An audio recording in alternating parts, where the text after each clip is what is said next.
trong cuồng apon bung tlang val rual rip chunga atan puite ne na chuan arua man na le athuruk zong te chu afil fai ta veka chutianga trong cuồng arua man nan han riat tak zata chuan an kha among sotin chu mai pialama upamuk thanga mak anti zia an soi sap hlom boka chutianga anti ti zui ve lai chuan an zinga pakhat lian du chuan kamak ti thinna nem nge in a ta chia ani chu amak khi ka tiru thina ngreng khop maya kan ina hian upamuk thanga hi aron chuang kai ve fo thina kapa ne na anti ti phung le nga hian kan lal dem zonga trong kam che hi amang em mai hi mak ka tiru thina heng wang hi alo ni nge don hi khoi nge ron thleng te se keima nge hian kan lo chai phar teang tia trong ku nga chu melin ani lalfa pa enge ruam man na inei chu tin azot let phonga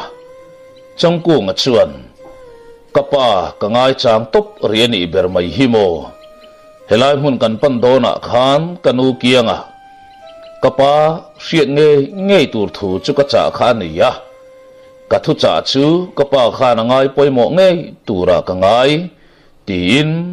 anu kianga apa hriat tur thu acha chung chang te chu an soi chuak zunga heti mek lai hian sam thang lalpa pon ruam manna siam thiam har ative ngang ni turani engtin nge muk thang sual na chu kan hailan tak ta kang engpo ni se tin ramre luilama tlangwal atir tangota chung zinga chuan bung tlang tlangwal pani te po akal tel tir zui ve mi maya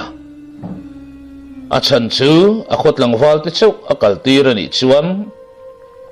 sam thang lam nen hian thuin ba sual thei thil tam takau mani ti asia an lo in tong fu pal thei tat bok sia chutiang ani lo na turin bung tlang tlangwal pani chu atir tel lo thei si lo trong kung a chuan upamuk thang a chu man chuak mai thei tura a in ngai la in ama chuan thil kim tok lo oma fiat lat na hian a chen chil reng maya ngai that lo na ruk lian pui mai hian a del run mai si chu del kat tu thil la chu enge ani chia la a khathiam phalavin a chut phader boxi lo a atinuam lo ru riau maya ek chuak in su mang deuh hian ti deuh trun mai hian a le nga la sam thang lal sailu ta hne na chuan lalpa melma inayem melma hlun tak ti in azot ta tol renga lal sailu ta la chuan chutiang ang zong han chut chuan ka chiat na du ngoi tur khopa melma lian ka nei le chutiang anga min te chidu tu tur ka nei ka reng lo ngun ta ka ngai tu po hian ti na chang boxi engpo ni se muk thanga hian min huat na lian pui alo nei to thina ani lo hi chu ka chian vek na du tur khop machine kanuna hian an chunga poi ka khoile ka chunga lung oi lo turan omin ka fetlat lo ani muk thanga pui hi chuan kan khuan om lai khan fapa chapozet mai kha nei thina kha fapa khan mi zen alo ching reng mai hi lo ni a zan khat chu man chuan om tatlat mai ani chumi man chua ani tum chuan kan khonu pakhat no tuai tir te mai no pa anin siam na po kha abial non man om lo ve chu tiang ang ve chu ni hia lin ka sia muk thanga fapa khan zen alo tum pe ka lo ni a khamisan berkher khan apasal la in eng ma felok lawin anu kiang amut tumin zan lai a zolbu ka chua san zan takalo ni ve kher bok nen poya khoi thui ma in an va in nang ching tapeka kanin rol ve man ma in muk thanga fapa chu thenom khoveng tan khom te nen an chil hlum der maya chuta chuan muk thanga hi thinrim nan asatakin tuamin kanena po aron zual ko ngal renga muk thanga be seidan tak chuan chiunga fapa ti hlum tu te chu khuatanga no chuwa phiar adu hial khale adu khuatanga no chuwa phiar le be sei tur nei lova siam kha adu darani hial lain thiam lo ka chantir ta si lova chu mai ba ka ama muk thanga fapa ngei mai chu thil ti sual tu zo kan miau maya kon bol upafa ani afanga thiam lo zo thiam chantir ngot thuam su chung chu kalaka lung oi lo de ber tur ne ka rin chu ni maya thilom thei pakhat ero khobung khon bol min so muk thanga mak pa afar no pasal chu ani ve ngei maya ma se khobung lal ne na kanin kar la chu thatok via win ka sia khobung kheng chuan a min pha ke ro ka ring hau lo nang ni le ke ni min ti chiat tum hi ang ber main ka sia iruam man na le iril ru kap kat tu chu chung chu ni thei mayangem tin ati ti ve mol mula atu khwa alo vara chun wang lai tak chuan ramri rui lama chin bi tura anda te si ngami pakhat zok chu bungtlang val pakhat nen lalmual lamman ron panding tanal nal mai le alo mutu piang te chuan eng thoi motak an kengani ti chu an lo chu thiam pharwak hloma amai ro chu atuama chuan lo biang ti nemo chin lo zo emo an tum hau lo lo bedingin chin lo zo ting ang ma selang lal ne na thu khen tur keng an ni miau awangin chan nan mudon chuang lavani ti sia in a chuang tlai tung kam lo che ngot chu a kam tam thak an ti tlang te po ani ange chu chung tlang wal te pani po chu muang chang lavalal mual ron pan parin tar lawa lalin lu dil thom an chua sui ta thuaya chu tiang nga lalina lu an dil nu chuan tlang au pa chuan alo va chiau au thuaya chuta an tlang wal te melan han mu chuan lal sai lu ta le khon bol upa ho te chu an mel mai dang lam nga lin thulom om lo tak an ron khen don nian riat na chuan an beng an da uluk kher maya heti lai hian changku nga po le ka pui lama ti phung leng soin lal nu te ho ne nan lo thu ve me boka chutianga anau te jingami pakhat le sam thang tlang walin sam thang lal in an ron dai lu ta ka chuan rang takin in chung lama thunga chang turin tek lut ve ta thuaya chung tlang wal te thuron hon ngun takan ngai thak zo meu chuan khowang kalayang mayani ngoi thuap hian anin mel kwal seka atopa song in thurwa lang mai hian lalle upa te chun ron ding ta suop mai le chongku nga bok chuan lalpa chu ngei chuani don chu ka om tinuam lo rutat tu chu ruam manrang takan siam va ngai mel ve muan manani to lo mel he mai tin lal sai lu ta hoi vung chu akwai thuta top maya chuta lal sai lu ta po ron har chuak zokin eng wanga khobung lam chu ranin rol ve ngot tum nge an nia kan khua run tum nge chuan an langamo ti in zonan penon le khera chung tlang wal te chuan lalpa kan thei to ka kan nei nuwa po an trong chu kan khresual ani hlawin kan la thut chil rei khop mai amai ro chu kan chiang ani kan khua hin ron tin zon ngara an ril rolian per len ron tin zon chan ber po idar bu thami kha ni in alang ber mai tin an thil riat te chun han seinon le dapa chuta zet zong ral rel an uluk angai hle to ani ti hritlangin an ngai to na suang to na chu an bang uluk to ani ti an mel le chesia chuan la le khon bol te chu a chiar thei reng to a che sual zo ka an tangani ngat chuan sam thang chu aboral chiang khopanga chu mai ni lovin bungtlang lampo chiana tam takathleng thei don ani ani na taka chuan khobung wal rual ral khat ziate pasal tha engamazat anin phum dan te a kholen le tlang walal nga ziate khrachiang tu aningat sia chuta sam thanglal sailu ta chuan tlangau pa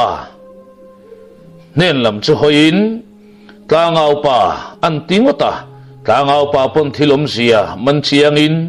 rang takin tirnon le ngai lo chuan lalin chu chua san zui dora kar lawa tlangau pa thu muwa lalin ron chuang kai pasal tha le walu pa te chu lal sailu ta chuan an mel kwal den dena changku nga po an so mangin ngoi rang chuan kil khata alo thu ve ra na ain ngai tu muk le ani ti hriat tak hian amel ngar mai lal sai ku nga chuan sailu ta chuan a on thian khara khaile nangni kabeng le thuak le ka chak na tha hrui te u mi pakhat sual le phubalak chak lu ta wanga chiat rup theina kan ma chon mek lai hian eng tiang malak tur nge ni tang le i han soi ho do nang u o mitin mai khan ngai dan nei theu ulang chuta tang chuan thil thatak aron chuak zui don zup nia tinan khu zui khuka upamin chu ronding chuak awin a thian tenan mel ron vek nalam chu a chan na ron pe zui ta khoi nge ding mevin kan soi tiang muk thanga sual ra tel ngot tur hi chuan kala in phalbi khau lawania a hun lai khan ama nge po kha alu khalo lak saklo loi la thatur hetiang anga khuara ya po athin rim na apai dai thei lo hi kaloring phak lo sin mole tinwa nuwa chung chuan khobung lam hi lamkal in siam tha in ka sia thu chiang sil an thaber mai lo mo chuta kan thuan pom lawa in do an ti tlat ta ani le kan thakin kan thak mai talong ke ni aya kholian le tlangwal rual po nga zok po ni selang han do ngam lo na chan tu reng ka selo atak taka zong kan tlangwal rin tlak ziate an ral khat ziate hai lo kan hai bik hleinem ani na taka chuan a kholian zok le khoding masa zok kan yang hian kan za der ve em a an no man ma ka min hnuai chi aran tur pon ni bik reng lo tia thinrim taka phun zui de bul chung chuan tam na hi chak na po ani chuang lo ti lalpa i hriat chian kha tin a thut muna chuan among an hung le thuaya pasal tha chon lian a chuan lalpa kan upamin rot na kha a thatok via win ka sia amai ro chu han biak ron ma sak set chu kan ti mang mo thil ani ome chuti rual chuan ma nilu zuar chan kan wa chang thei bok tin a cheber thil hi thlir tel angai nge sia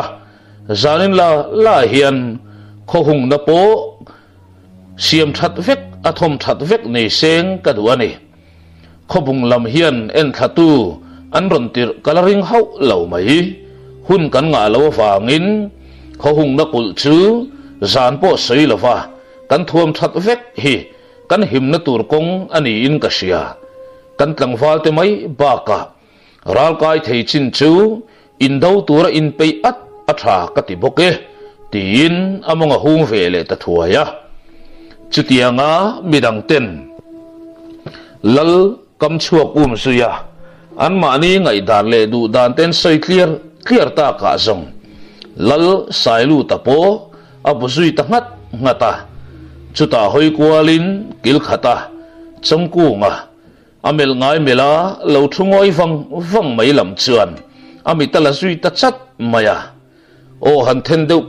khur pa hian bung tlang lal fa pa le an pasal tha ni bok kha eng ruwa man nange inei vele ingai dan te han soi chuak ve ta la ti nia tia aming mer mewaron som ta ka chuan chongku nga chu ngai tu anaram atanga har chuak zok ang maya ron hoi chuak thuain lalpa ina somnon le ta ka zong se mel zetaron din chuak tain ke ya thule ui beng hian hlin tlak anei ngu tanga mo chule kan pasal tha te rot na kha a thatok le in ka sia chuti rual chuan karin sual lo chuan sam thang lampon ninang sam thang lam ron pan hian kan khowal rual engemaw zat chu an ron hnai to viau nge yanga kanu hne na thu ka cha lo ka soi to ang khan ka pa hian che ta ron lak nge ka ring bok upamuk thanga po aron tel ve nge ang le chu wang chuan kan khua te upamuk thanga suya thiam lo tura lo wa thoi lok turin kei hi ka tlan nga in ka sia ti chuan khobung lam ne na in thurwal tura kan khotlang walte vahmin kan tum zetanga khobung le bung tlang tang rual in min noiron an tum don ti na ni chu kan hriat thiam thei tur chuan min ka ti om zia chu khobung le bung tlang tlangwal rual ten sam thang hi noiron kan ron tum don ti na ni chu chuta kan khowal rual ten khobung lam hi an hnung lama tangin mun le muna an nuai thei to mai in ka ring dewani khobung lam betur hian upamuk thang ange ka kalpuyang zanin la hian ke hi in rip chunga tanga tlan chuak lem ka chananga ya upamuk thanga hawa anom khom na lai takhi kavanan man nge tulin ka sia palai na chu upamuk thanga ne na kan va fin nuwa in ron thok man tok ve chin ka ring boka chutianga nga ke kan pen chuak theya khobung lampon phokhat troma chet pui thei tura ruam manna min lo pom sakani ngat zongin kan tan le in tan po kong thaber ani dorin ka sia phim khur taka chet kan la ani chuan khobung hi ne thei lo an ni bik lawa tin puman om nange mai hi an mu fia thiam thei nan an mit ti var sak te po tulin ka sia thi sen luang chuak tam lo theiang ber tura ruam man na kalpui dan ka hriat chun chu ni e tin aril ruwa veile asuang tu an huna alo chen chil thu chu aron chak chuak zui ta thuaya chu tianga chongku ngan angai dan le du dan te aruam man na nei ve te asoi chuata ka song avathmayom ve ti chon sap thoma ron chuak ta nge ye chuti mek lai chuan an zinga chuan pasal tha sangpi ka thu ve tlat si pasal tha sangpi ka chuan chongku nga chumel run chunga ron nui chuak hukin itong kam afel fai thek thok dana khan karing tatlat lo mai che ama po khan karing hlel dai to thau che nung lama tanga min beitura hriat na ka nei tlat che ni chu aron ti chang tarot mayale amo love hriat ngai lo khwal pasal tha chunga rin na nga ngot hi angam om tok lo mai ba ka ahim tok lawin alang katatin ni an boruak kalai chu chol nga dukin chongkung le sangbi ka chu an mel ton ta sek maya chongkung chuan eng tin takron chang mo tia an ngai chan thup lai chuan mel mai dang lam hau lova pasal tha sangbi ka chu mel let pa hian pasal tha kademia lo che idin huna khan ding zok ta ilang iril ruang chia chia khắc kapu về thawang mà sẽ nun himo chutin ka thalel em lem lo ba ka rau pui hi ka chak lem lova thiu dik lo tak tia ne na chanai chuan dik na wanga tluk po ka thang zo ke tin bum na thang kam ka tum lo zia chu kanau te enge masat he khuwa hian kalakal san dor ani tin an chang su dam a chang dam zui dapa sang bi ka chuan chan lek ngai na fe vak to hek lo le eng po ni selang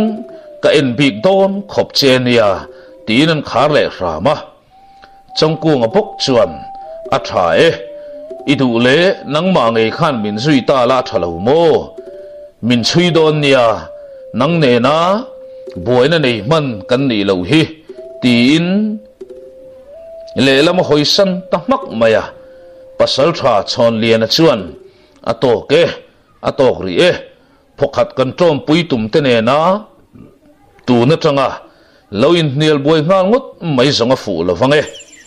in rin tok na tluka hlu hi om lova a mai ro chu kan rin na che i thai chian ni lau zangin chon lian a hian ka en liam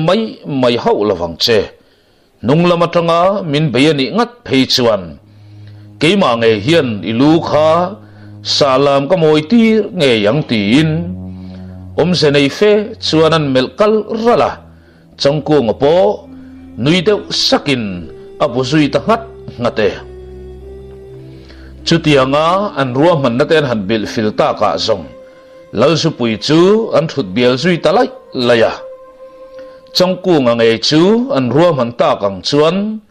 leng hon ar a khwan nu zan lai ar khwan ma deuh si chuan an phuarna sui thal phelta ang takin eng ma thuam po keng lo chuan sam thang khuwa chu a chu asan ta wang maya chutianga chongku nga liam sui ta fuwa mai chu lal sailu ta ngei pon a liam na lam chu a thlir sui vung maya thimin lia vek ma selang a thin lunga chongku nga chu alang chiangin amit mengle hoi herte atong kam chuak te chun ngai tua kirle niapa kan ti sual em lawang chumo ati zui ta vange akianga ron ding ve upamin chuan lalpa khat lang wal kha keizong karing to khop mai kan ti sualin karing lo thlat angai tu ana kha akum nau pan ngai tu in atoi thlat lavani tinatong kam chuak le chesi a reng midang te han phat san tur mai mela putap lo tin an lal chun ron nem zui hap an ron nem zui dat boka lal sai lu tapon buk pui ngatin arin tlak tura ngai phot mayango tuna zong ti theidang kan nei to ri silo tin zan rei tapok nen mani khum lam ve pan turin lu ka sanga tang chuan anin then zui ta phaka bung tlang lam te po chongku ngarin lo ka nge chuan sam thang ramri lui an khora matanga pana sam thang ramri lui chu an lo chuang kai fel ve me to boka ramri luya chuanin ngat mo main tlangwal somngarwal te chuan among zang bi ni tumin tu ma phut na ru pulo hian che tan la sung maya chulai mun chu khothim nuat thleng an nia wangin zan laklo po soi lovin ayan real zui mop maya chutianga zan rian kil kham nu chuan zan lai ar akhuang ta hial mai renga chutianga zan lai ar akhuan fel nuwa chuan thui tak kongkal an ni to boka an chaw deuh tlang to niang tu ma ti rei to lovin arem chan dan ang chuan an thumu ta hol hloma reilu tuk pon ching man om love chutianga an malam hun tur ngai tuale suang tu ana tel map lava tim na tel mia lava mutmu an tu mol lai chuan an lampan chuan thom na tak mai a chuak ta tlat mai ma se chu thom chu an han ngai tha chianga thom lian lutuk ani mai pia lama mitam tham tak thomero ani lawani ti chu an hrachiang in zana ale ngal chuta po zanlai pel to nu ale ngal engsa tak chu ni yang motia an mai puyan han ti pora an mai cher siam ta sa ten chitkai sap lai chuan mishing ha tholuam luam ri chuan ron chun zom ngalin an buk sual na muala ngei mai chuan an lal fa pa len pasal tha ni bok chongku nga chu thui takman mo bak le ka tlan do ti siat tak mai hian aron lor zui ta lol mai le chu zet zong buông tlang fal rual te chuan an lo murangin lal fa pa lo ti pole chongku nga mo ti a lo au chuak pol la bolo kung le te pu zo ma te chuan rang tanga ngai ngal thuain chongku nga po a ha lu ta wanga aka chuan tholeng lavin adul domin ala thozui hap renga chuta pu zo ma chuan tui chu tle ron pe in hadam te khan o hadam te khan hei kan kiang i ron thleng to ania tin chongku nga chun mel kal deuh rala chongku nga pon tui sikan lem khal nu chuan upamuk thangalam chu amel din ta chat maya e khai ka pamuk thangala ni reng chuan iron telve theini mo i ho ngata sam thanglam in ron pan chu bong po in tum toy pha nge yang mo a khoram chin hretu berin ron ho thei miau mai sia ka hlau thon na zong poi mel ka mu rualin vom bawang thuak la nei chuan tin trong thu man nei te a chuta ma chongku nga bok chuan hei van le siamin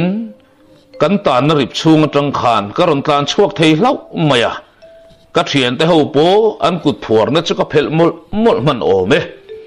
amai ro chu min veng tu zinga mi pakhat kha aron har man ta khat maya a au chu man ma chuan a ring chu ka va thuai tliang man na nga ma se midanga ti har tel ta khat mai sia eng ma man ruwa po chu man lavin lau lopin karon tlan ta dor mai ani hi tlangwal eng zat nge in ron che chho pui theile kapu tin pu sao ma lam chun mela pu sao ma chuan kan fai maya lununga chhe he chuan somnga kan chuang ma o me amai ro chu kan thanem tok lo viau chuan alang tho mai tin an tep zui chapa chuta ral rel pa ngai taka kan ne ngai ni chu sam thang khua chu kan cham chung khan ka pha gang to ka mu le ka mit kin to kang te kan zir chiang ya la ke ni mi som nga cha tan chau chuan ben hau tak dom khop mai kholu khan la pa ngai tak chu mun khat chawani bok si nen ral ven buk le kho hung na kul la chu an siam thana samai sia eng tin nge niang o tia angoi vang nu chuan e khai eng tin nge ka ngil thei jok le o tin an thluk vanga eng thil nge ni tangai tia an ngai chan thap lai chuan zanri ai khambor vela khan keima nge hilal ina min nuk chhole peka an ral rel chung chang le keima ni nge mai salan man ho hi kan thei kan ni tur chung chang te min han rel khum sak peka chuan thurel hretura min kailu ve na chan po min nui zat du wang ni ber ta in ka sia rilru anadu in eng ang point hin rim engang mailang chet la thei din huna ka ding bok si lo nen ka ti thei om chun chungai thak top chu ni maya ma seng ka lu na chhuain an mit mua ero seom ti mel te lungai mele ro ka chu alo ve ram chuan ka sia chutianga sam thang lam ten kan chung chang an rel lai chuan ral veng an da le chin bian tir chua an tlangwal te singa mi pahnih chu man mo takin an ron tlan lu thut maya tun kan boi na chung chang po ni chuang si lo hian khobung wal rual ten sam thang run tuma an pen chua thu le an khoram riluya anin kulmup mup to thu an ron thlen ve tatlat ani chu mual kal dan ve len hian he khoram rilui tho hi ni mai thei boke aram om da ne ro kan upamuk thanga khan kha chiang viau chuan ka renga khobung lam hian sam thang lam thil hi han o bi griau te an nei te poni ma na le an soidan mang khan minan pot chuak dor tak na nga sam thang lalpa hian darbu thami anei ani o me ari po phone thaviau aniang chu i hiat zong te ni em tin upamuk thanga lam chun hoi daya upamuk thanga chu a mela limna khat chung hian in sum zo to lawin ron ding chuak ta phut mai le lal sai lu ta lo ngai reng ro khobung lam ne na thang rualin bung tlang fal rual ten ifang khuwa kan ron pan do ne chuti huna chuan i khuwa kan chimi thakanga arte takngial po nung tamin kan chualawang tin ka soi to ang khan ron thleng nge bokang eng po ni sela khobung lam hi katan chuan an khwal hau lo maya engei ngai dan phei chu ka hre hau lova khobung lama hian tlan wang ta ilang phokhat trom pui turin kan va som do nem niang tin chongkunga be se ai ma tha jok chuan apa umok apa ama apa avamak ama upamuk thanga ngei mai chuan angai dan le du dan chu aron cham chuak tatlat mai chongkung ate ho chu thim thama chuan in kheuru zawin muk thang nge mai chuan keima ka pen chuakang tunge min zuyang cheu tian mel kwalta ka zong chongkungan keiman ka zuyang che lalfapa kaloni veder derna sortang kai hun ni in ka sia tia alo chon ve ta ka zong upamuk thanga mela chuan phurna tam tak lo lang chuakin kumenga masat ruam man na le suang tuana alo nei to apui kin na kong zo me zela in ngain chongkung apo thut po thumuang to lovin mei cheran pu asok soka khobung ho in kul na lampan chuan an liam zui ta wang mai le upamuk thang le chongkung ate an liam nu lok chuan kung lian a chuan tlangwal ho te chu an hui nai le te a kung lian a kam chuak an ngai thlak thap ta ka chuan khaile tia bultanin upamuk thanga ruwa man na ten om tak mai chu chiang le zual chuan bung tlang wal rual te ma a chuan kung lian a chuan an soi ta dapa chu thu an han hriat no zongin then khat phei chu an rol aron ring nga der maya leng lu ta an khongai na po azualin an that lai pui alo ni nen upamuk thangan kuba la ka tum na konga leng lu tan anuna chan tamai chupoyan ti azual em maya upamuk thangan hetie ma sam thang a huat na chan tak ero laman phave chia hlom lo ma se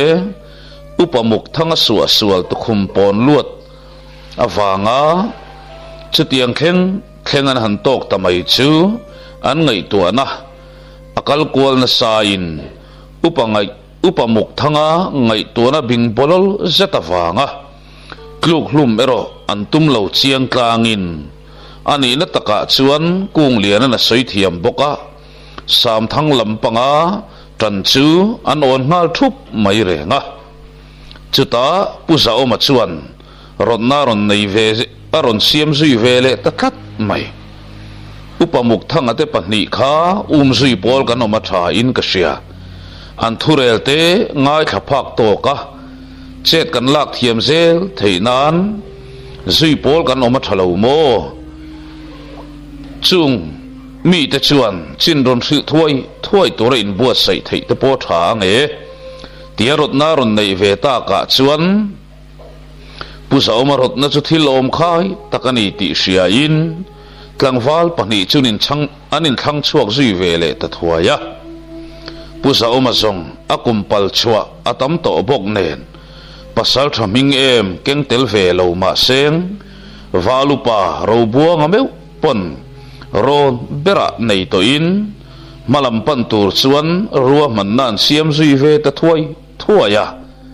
tuna zong an ruwa man na siam thei chin ala toi viau thung si eng po ni se kan naw te thu kha kan ngai chan ri angai don ani hi tia thu ti tluin khovar a hla to lo bok nen tuk thuan an bol zui ta thuaya mutmu mumu mal lawan ni po lang lo chuan an phe zui zar zela kung lian ate ho ero eng tin nge khobung lam chu an hup le tang ti vel suang to in an thu bial zui ve lai laya an tlangwal tirten thuan ron thlen ma zong ti thei thui takero nei hek lo le kung lian a ber chuan azia ron chuale to in khoi nge til mu pha duain thu thlong le duai mayang o tia kaman che ta ka zong an nui pui le ta hama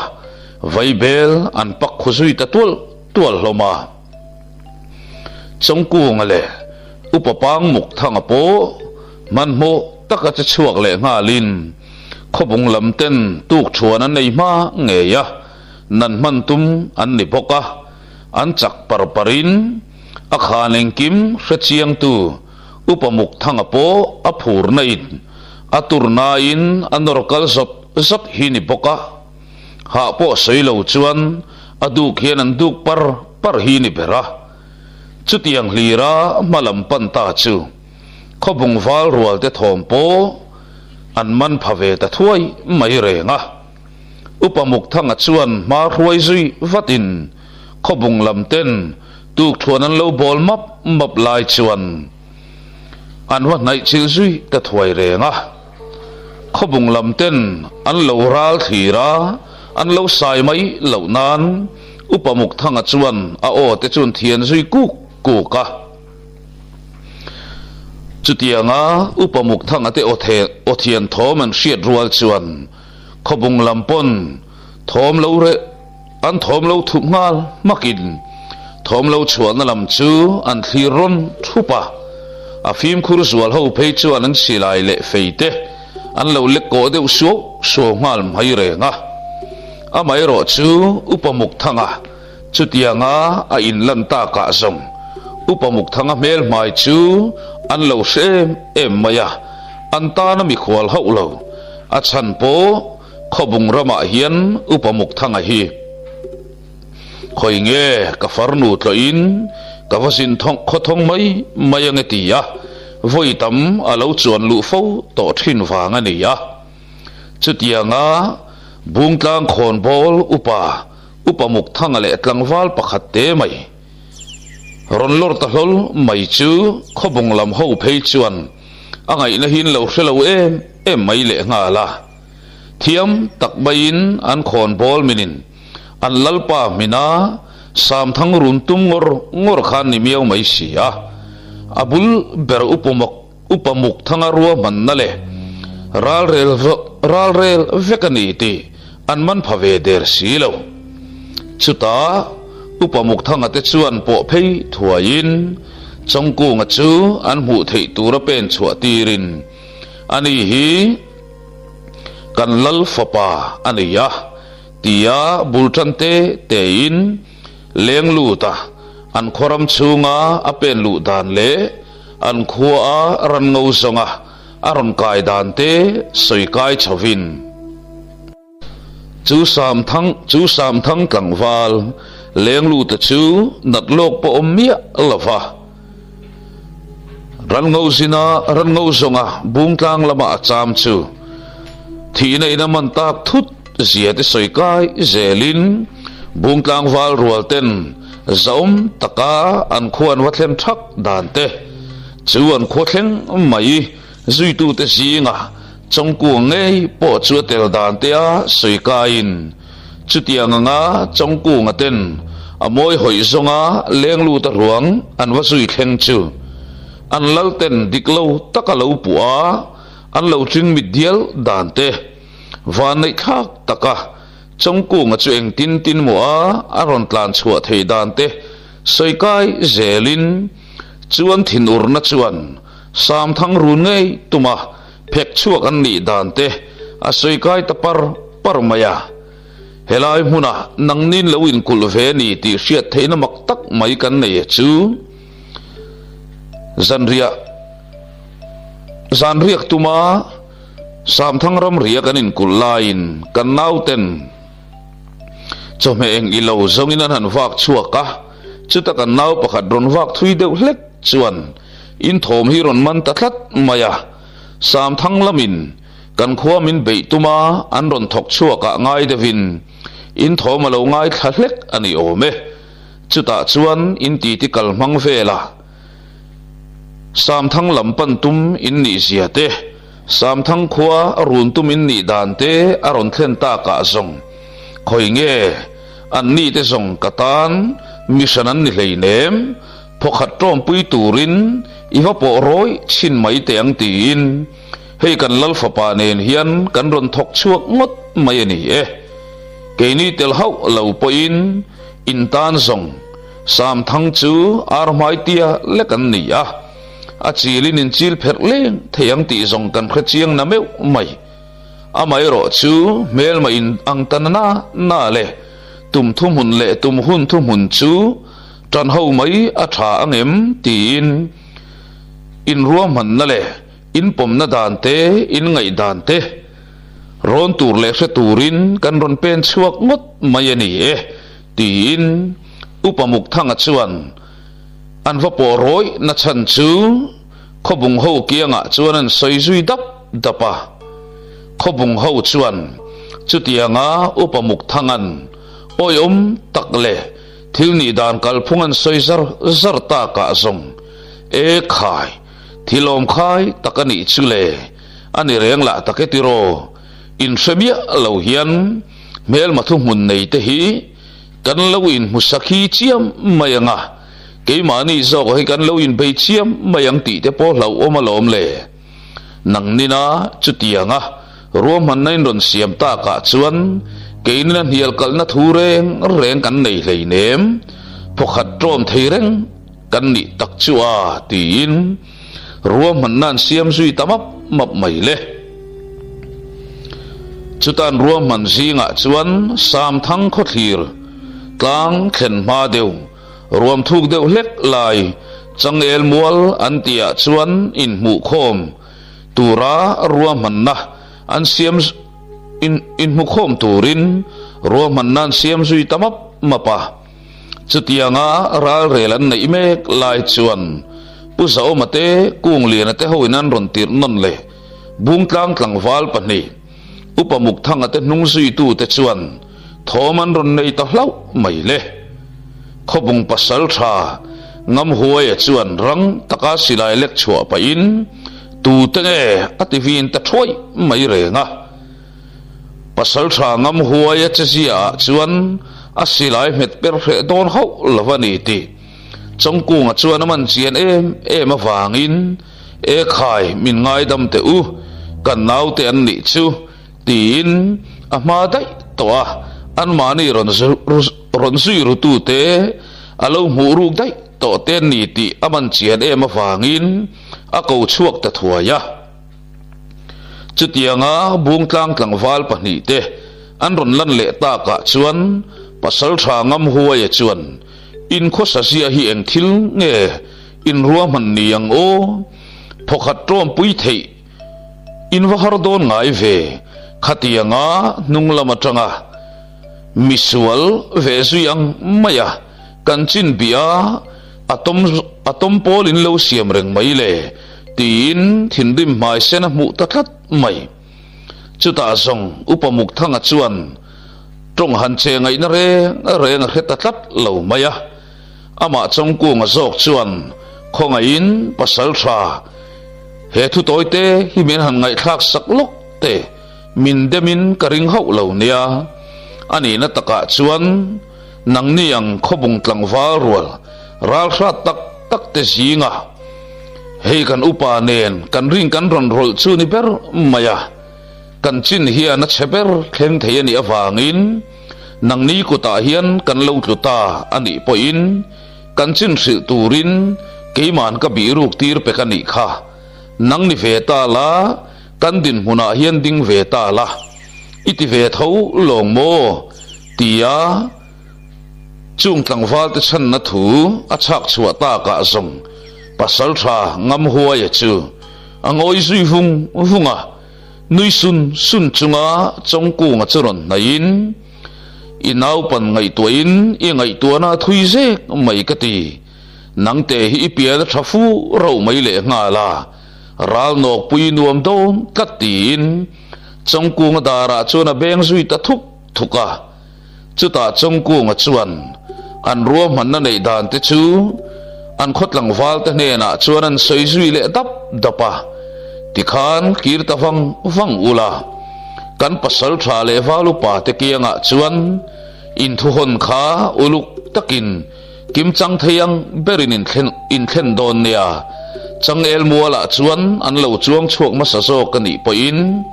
kaltlang sel lovin min lo ngak mai ro se chu kan lal fa pa ina thu min ken tir ni in ti don nia kirle mai to tia thu thla ta ga zong bung tlang tlang wal pani po in herngal mai chuan ruala an ruala amai ro su pasal tha ngam huai chuan e khai khatiang ngot ani theinang zan khuwa aron tek chuak in nia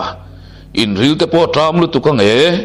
hei cho amin to sala min to boke han noi ve phot mai te uti in akai thu zui tanok noka bung tlang tlang wal pani te pon cho chu apur nuam tok om velan han bar zui ta zunga chongku nga thu cha keng chuan anin kul na lam panin an kir zui le ta vanga chuta chongku nga te ho pon tuk thuan chun bar zui ve ta lai renga chutianga tuk thuan an bar zo a vaibel ten paktal tal lai chuan chongku nga chuan a o chu an tiring lui deuh hlek boka ring em mai nui deuh huau pa hian pasal tha sam thang lal fanu kha chu ka chana min da sak thei mai lo mo min tring mit lai khan ka maya hian mi be ngam ngat mai niamole zanin zan lai em ni kan nuai lo ang tia pasal tha ngam huaya amel lai chuan pasal tha ngam huai chu an ngoi de vunga tianga avai bel zu khama kan chuak ngal theiani ngat chuan zan lai ar khwan nu deuh chuan kan nuai man nge in karingani chu lal fanu chuan iche thei to lo chu abeng zui che mo an khotlang wal fam ta chu alo ngai rureng te hi ni zok lo mo chu tianga nga lal fanu chunga chet lak ve zui vei cha ka di ngat chuan ikuta nge yangai ni chu ke ni lam chuan an lalpa darbu thami le an ro hlu ba kan ma mo lem la fania an khuwa ding chuak le to ngai lo tura siam zui chu kan na ani mai do ne tia chana pek lai chuan khobung pasal tha zam ko e chuan ungam in sum deuh thin te u sam thang lam hian min lo bi ve reng theiania khatianga inin bengong biak tak ngek mai le aron ti ta chia mai le pasal tha ngam huai chuan o zam phim khura set hi zong eng tiklai po hian i phim khur em reng mai chu ni hi mo an du to kim min lo bi ve mai mayang miang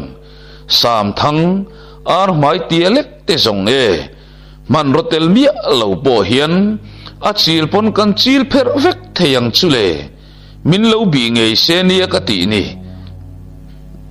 kan u naw bung tlang wal rual te nen phei chuan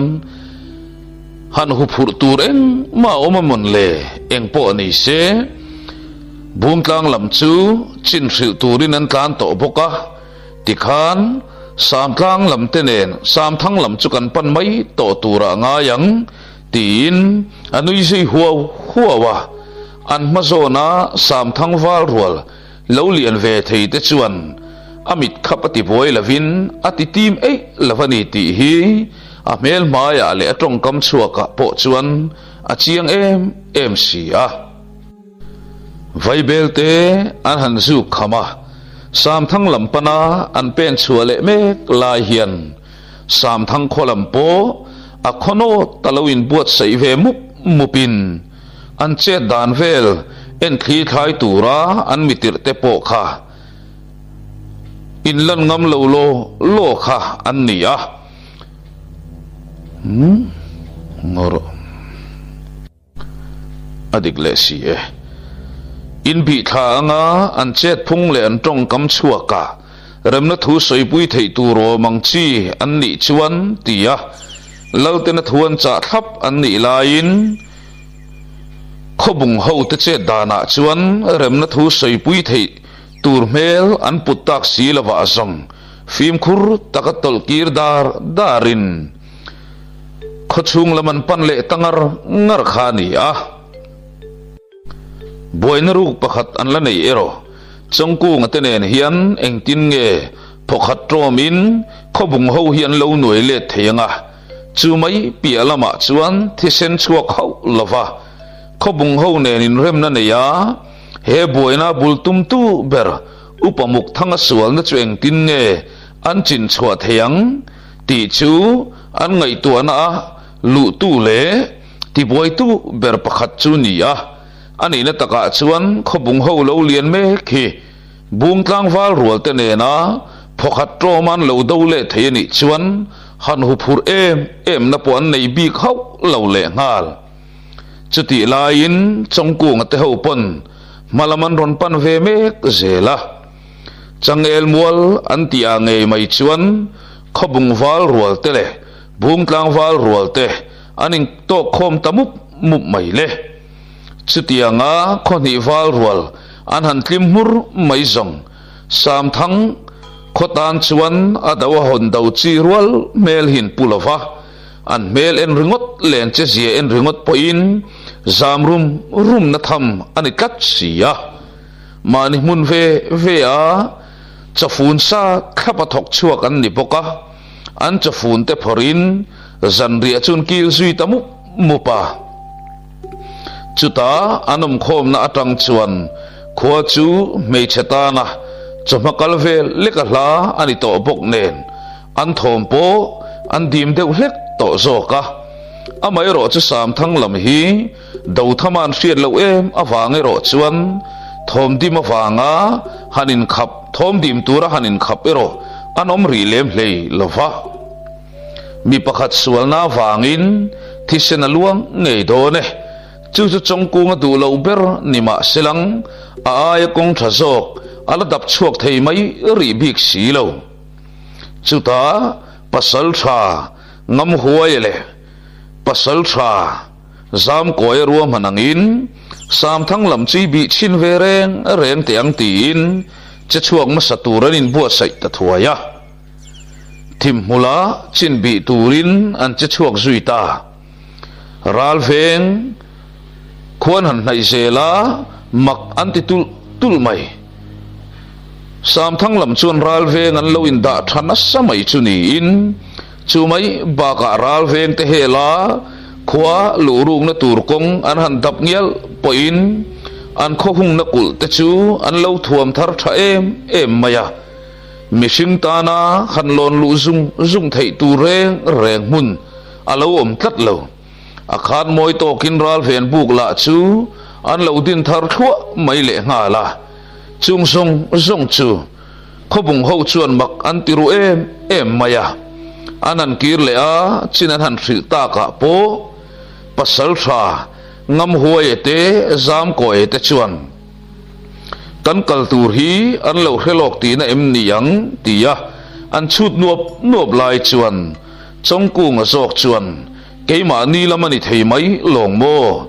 rip chung atangin katlan chuaka ka thian te ho mi som don an lating mit dial ani sia chung mi te chan chua tum chuan kan che chuak nge in an rin ve po ka ring ani nang ni lamero hi chu in ron pen chua an ring reng in ka ring lo tin ngai dan le aril rom chu aron soi chuak ta thuaya chu ta zong pasal tha ngam huai chuan thilom khai takani chuwa keimani lam song kan che chua tur chung chang hi an manin an ria in ka ring reng lo ayang po chuni selang an theito kan lo chua ve a ngai ta ila an khokul te zong aboin kan bo tlurum mai tur la ni chuan tia chun som zatin zanlai ar khwan hun om vela cha chuak thei tur chuan ruwa man nan siam zui ta nga la pasal tha ngam huai bok chuan an ruwa man nan han soi zo an soi ho zui lai nu chuan a thak hopang chu hetianga mun khata ob dual mai song keimani po kan la in chian lo bok nen trong cu ngaro manang chuan kholula matang chuan anni hian ma ron lata selang awa thamai om ve tia trong cu ngaro manna pompui ta ka song bung tlang wal rual te chu in zui chuak diatin heti hun chung hian ngoi hun ani ti sia in kung lian te ho pon ngoi an lo chu mak thunga upamuk thanga ero trong cu ngan khobung ho pasal thakia nga hian itan zonga him zo kange tia khobung ho zinga atom tir tlata wangin khobung ho kianga chuan thangam em mai hian thut mun arem suwa mai thunga chutianga zanlai ar khwan hun nga ka an thut thop lai chuan kar lawa zanlai ar po aronin chon ta clear mai le chuta zong kho chung lampanin kho bung wal rual te chu thom nei map lo hian an tle lut ta dul mai le amai ro chu silai ka phak to kom vel an thleng tok ang tia chuan sam thang lama tang chuan silai ron puak ta thor maya chu silai ro chuan poya khoi hau lo an mani ron ka fu atum lo nge ti la chu hriat phak vani to su le chutianga silai ron puata ka zong azon zatin silai chu ron rizui ta pop maya khobung lampon antan mun te siam felin ral ven buk le silai ri lo chuan lam nian hriat lam hoi chuan an chon zui ve ngal ul mai boka amai ro chu sam thang lam hian silai me po zu an me po zo ruala in sa seng ngalin a him china buan khwar thap maya akha tokin ka fu po tum lem lo hian an chon let ve dap renga khobung lam ten an pong dor ngot ngam bik bok si lo chutianga nin saiton zak lai chuan pasal tha ngam huai a phei chuan mak atiru to hial zoka chutianga nga an lo kap let mai le an nau te singa himdam vekan lani boxi te chu achu druve nuap to a chuti lain pasal tha zam to ye ero zam ko ye ero angai thato tlat lo chongku nga te ho khan chuti nganin ka boi fe lai chuan du selang chuan kholula matangin an ron lu chuange nge to anga kho chung an tal thei to do na ni ti chu achu zui nuap thonga thil dik lo in phu ma ti chu aman thiam rutan tatlat mai le chutianga anin sai ton zak nu chuan kolaron eng chofa khofa rin ron zui tatlat mai chutianga khoron var filme chuan sam thang lam tan bu ka tang chuan sam thang lalpa o ngei mai chu ron chuak tatlat mai sam thang lalpa chuan pasal tha ngam huai nge mai chu aming merin aron ko talung lung mai le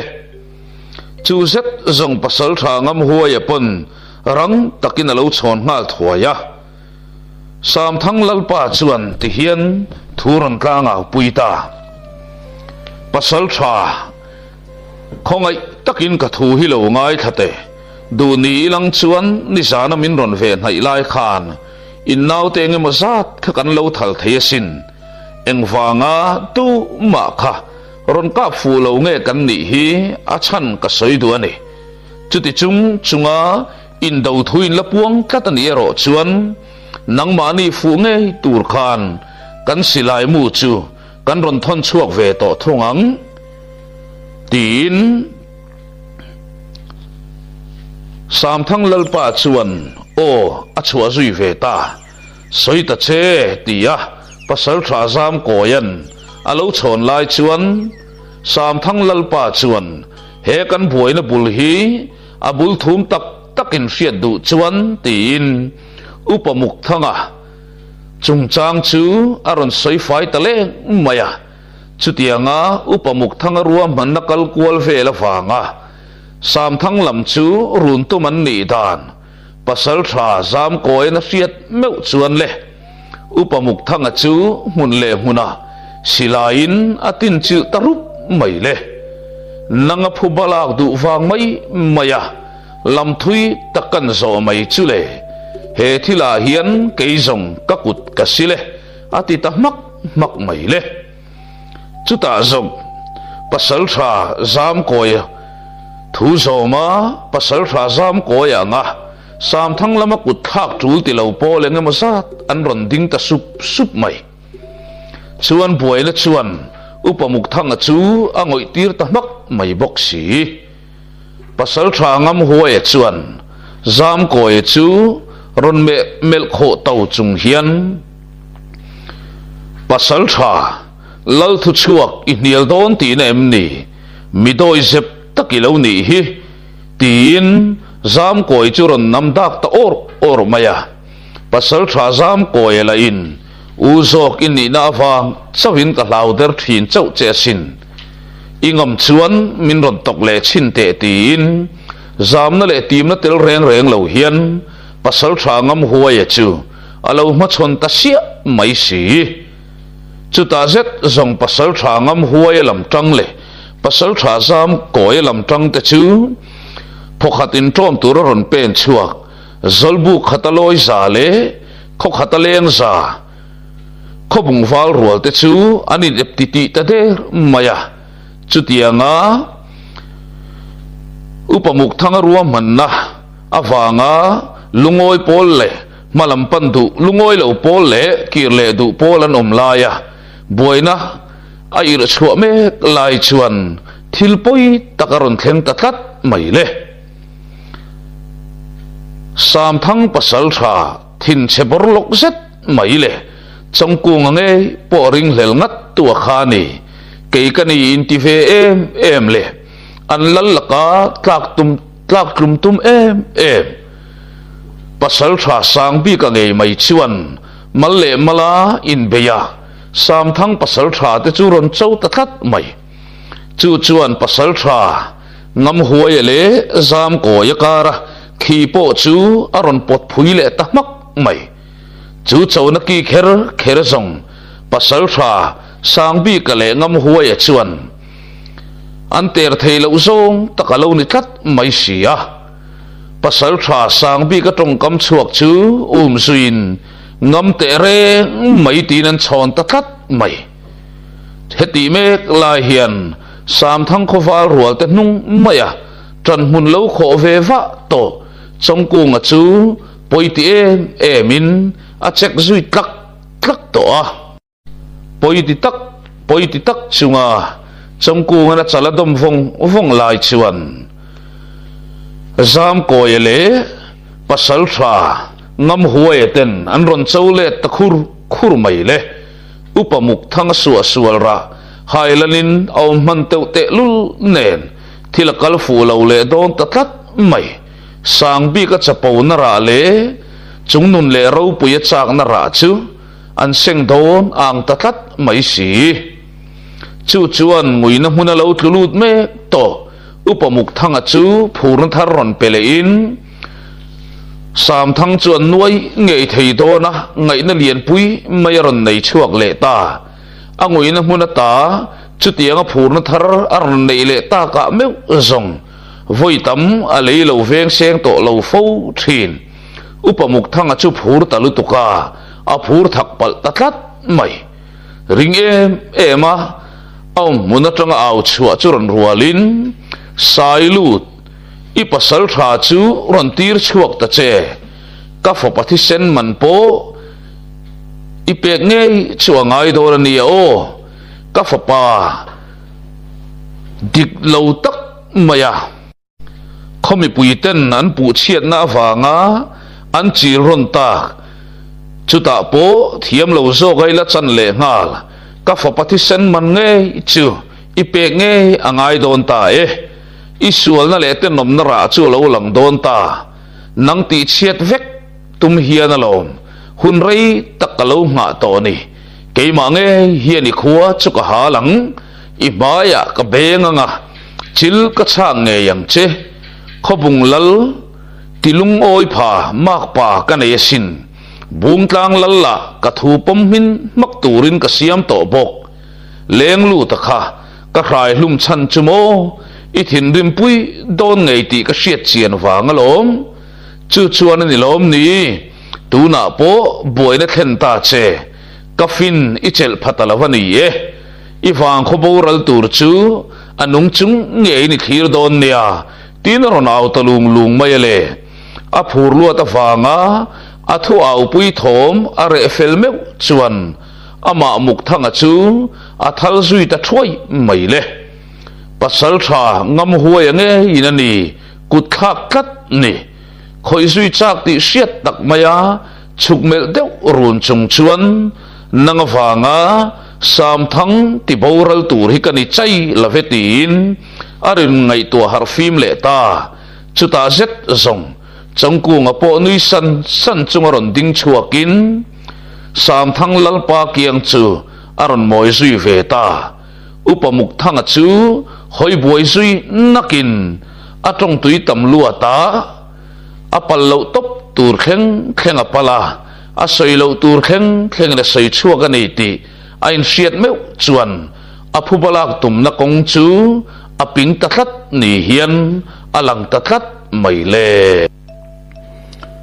upamuk thanga chutianga pasal thangam huayan a hlom sui ta noka chuan changku ngapon che chua a hun ve to ani ti aman chiang bokani hang mongcha ngaron pen chuak pa hian upamuk thanga chu aron mel ding zui ngat maya muk thang iten om na le isu asual na muam zong chu bui chia chu lai lavin a in puang thin tiang zong chang chaw in nangma nge in irorin puang ta vek mo tuna zong nangma nge sarua kinin tin tir ta le kha hun kha lom ka nga trang ni tin upamuk thanga tham din lop chuan ruala kan wang khuwa ngai po ti chiat veka kapa lal thu thleng lo itum na po ti pinin aum ngal ta pasal tha hemiten om lem chan hailan ka tum na lama ilaka lem kalau chan na a zong khan ngai dam ka dil tak meu che ni kha lem chan na kha ka tho mai lo chuan he mi sual ten om sual na le bol lo na hi phor chhoin om thei don si lawa inaw famta tero poi ka ti pui tak zet che ani tia kama che lai tak chuan khobung lama tang chuan nun na chan kanom lo tin changku nga chu an ron chang tatlat maya changku ngan khobung wal an tlu nia mu nge te khan nun nan lo chan lawa thinge tur an da te khan liam na tak eron lo tuar chu alo ni zo ka chu thu changku nga le midang ten an han hriat chuan an tho huai hloma lalpa ber po ron pen chuakin pasal tha khobung pasal tha ngam huai chun ron mel ding ngara pasal tha dar budang lam le thami reng ka nei hleinem kadar bula akim lo na chin hi kum tamaliam to zo ka sin kadar lai rimoi em maya kha aom na chin reng ka hre to lo zo ka muk thanga hian bum na ten tak in lal chunga aval mai zo ka ni tin thil khen dan chung chang te chu thilom zia te chun ron sei ve zunga chuta muk thanga lam chu hoi le in muk thang nang hi nilek lo mo kadar lai rimoi fan nal em mai ru chuak tu chu aron ti ta dai peka upamuk thang ala khar chunga zong dan chepang lo ni to si ipa khon bol hi min phat sanamo kut min thak ngot thei lawang bung tlang kho khon bol kani hi tin in ngai tua phim thut ang mai hian aron pong thar le tathat mai peka chuta zong chongku nga chuan tun huna nge hian kapa khon bol upa ini na chu kei lal fapa chongku nga hian kahli sakache ati mek lain valupa robuang nge mai churon pen chuak ta e khai keima po hian kahli sak thei khop mai che kan lal khan ichunga rorel chhun zom tura min siam to hial lasin aron ti hul zui ta hak mai bok nen chuta song upamuk thangatan ti thei reng to lo kung lian ale pusao ma churon pen chuak ve ngalin upamuk thanga chu dim na telmi lo hian anron phuar zui mopa boruang muanom inaron tom me ta ka song limhel taka in nui ton sa ngin nun na hial in lak sak duan ni to laya chutiang nga mi pakhat sual na wanga anin mu sakhi na zong po len bovina tame chu ni sia lungbang sang chuasana thing thunung in trom sa thin seifa te in mu sakhi na tur kong bai bovin aom le tame chu ni si chutiang nga pasal tharwa le tlangwal hote melhim takanin nui ton var lai chuan pasal tha sangbi ka pek chuan min beilo na kong zong andap thiam ve hle mai mo tia tonga te zau chu akiang nai maya chuan khobung tlangwal lo ding reng mai chu ni in chu khobung tlangwal chuan sangbi ka tong kam chuak chu lo ngai thei talo top mai ate fo chu chuan le nang hi kan pasal tha ten malbei chung changa zongan lau okong lo che thi sen luang lo zonga rem na kalpuyan tum mai ni kan pasal tha te mai ni lo keima nge po hian lo na tin ther tia po ka nei lo che i sei fel lo teang tin alulak chema phor tarap mai le chu thom chuan an bo ruang monom zonga akal to chu a chol tir ta duk maya pasal tha ngam huai chu aron dok tanol mayale nang hi itha azangang ani himo pasal tha ngam huai hian ka be ngam lo che iring tak renga moni chule ti le lulak chem ne na bo rual zui ta tak mayale thir chang in khak ri sok thom chuang ngalin sam thang pasal tha chuan vor chuan lian nge mai chuan tuma khalawin rol su ngam in noyan ni khwa ni lawin mimal boina chiarang o pasal tha zam koi athamayem tia on chua lo mai zong pasal tha zam koi chuan niro se kathian dim hlek su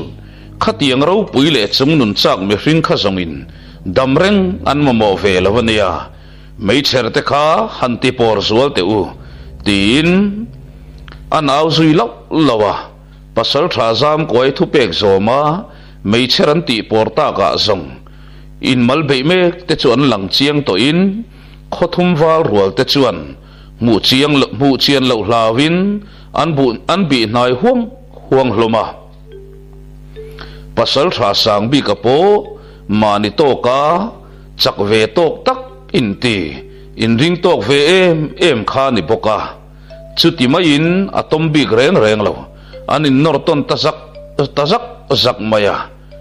thiam na le theina kong tin re nga pasal thani na kol tu ve du to kan hanin nuai tak mai song mi ta tlai tlang aniang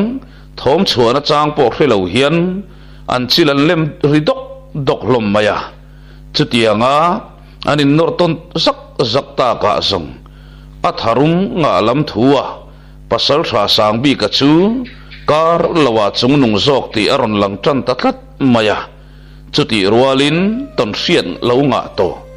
pasal tha ngam huaya chu chuti maya tu chi ani bi kat lo pasal tha sang bi ka chuan rol chhuwa chunga atharum nei zong ne na nor zui zotin pasal tha ngam huaya tal buai zeu lai chu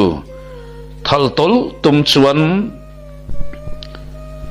athatop chuan alu tho vo tum hian achem chu pasal tha ngam huaya ngong zona chuan an thop chuak fur maya chu chem thok chuak chuan ngam huaya chu afu tatlat lo mai le ngam huaya chuan zai tak maya lo bum zo pa chuan pasal tha sang bi ka achem vai nat lu ta fanga a pen kaldor mai chu ke pen lai tak mai chu pasal tha ngam huai zok chuan alo kal ta zeu maya pasal tha sang bi ka rina lo lak lo to chu atum lo deu mai hian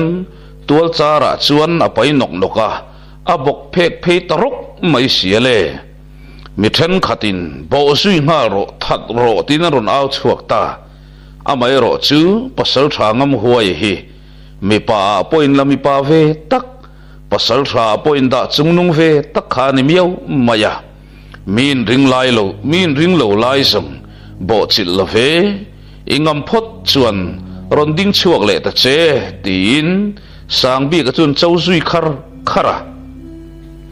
chutianga pasal tha ngam huayan thoro le them tlo pa tia aron ole kher na wanga room datin pasal tha sang bi ka po chuan tho chua chu arul rang te ngam huayan ke ve thung o tia ron bole tuma chanalak lai tak chuan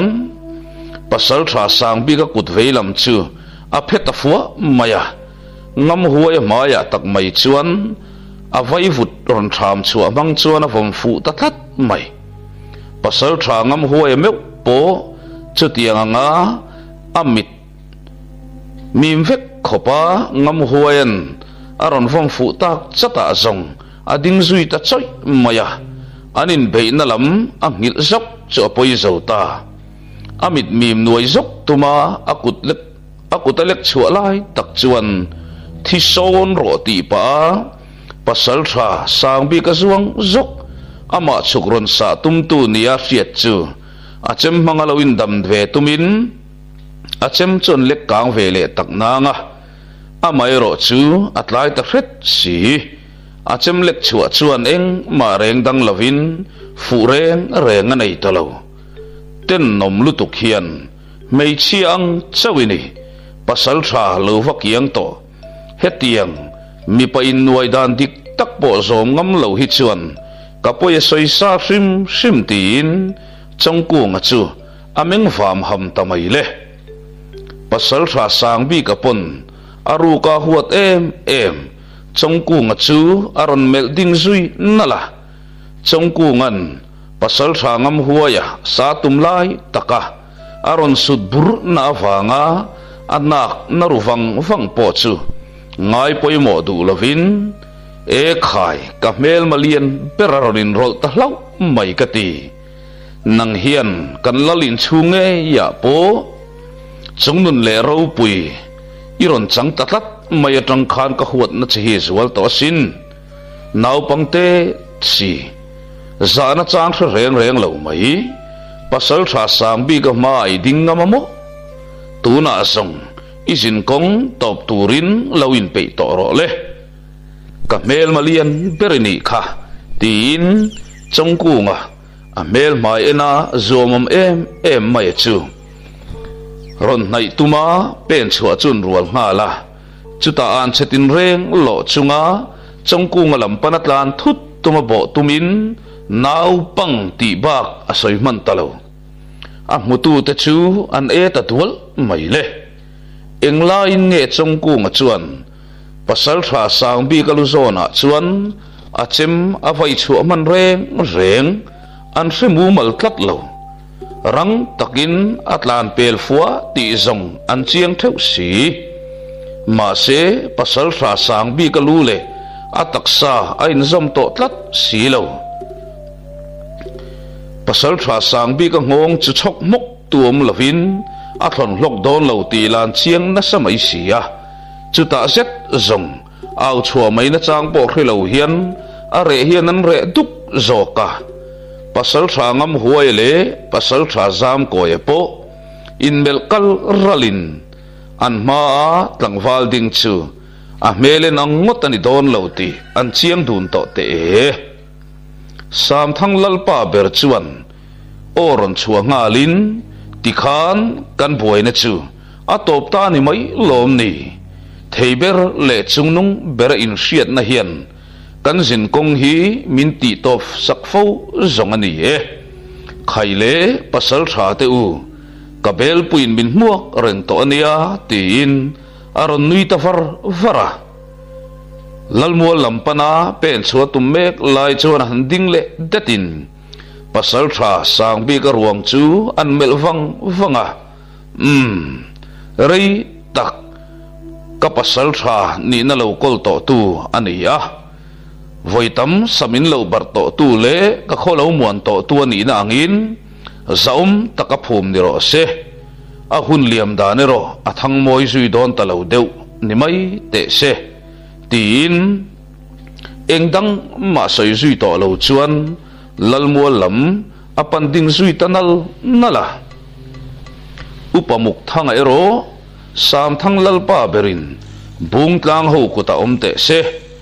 in lalin rorel sakadu nge yang tin akut asil thu lalina chuan achak chuak ta hlep mai sia atuk tuk thuan ei khama chuak tura khoni wal rual te chuan rorel felin lalin chunga chuan zupui nge mai chu an kil tamap map maya khobung lam le bung tlang lam ten an chet chua dan chikim te soi hovin anin nuai teu dan te chongkung ruwa man na felfai takawanga anin ral sai lai po tu ma khobung lam ka phlum lo tura ruwa man nan lo siam tlat mai te chu afin kha kan ti in pasal tha ngam huai le zam ko ye te chuan chongkung chu a mele nang ani lo zia te han kom chian chuan bel chian dol zia te chu an mu chiang tuala chuta zan khuwa maya bel pui thut chilin atu khuwa awarwal rual chuan lalmuala lalpa berina se patuai chu ke utirin khoti wal rual tele lalle khon bolu pa te tin ral da thok chuak te nen ruai ro pui chun kil tamuk mup maya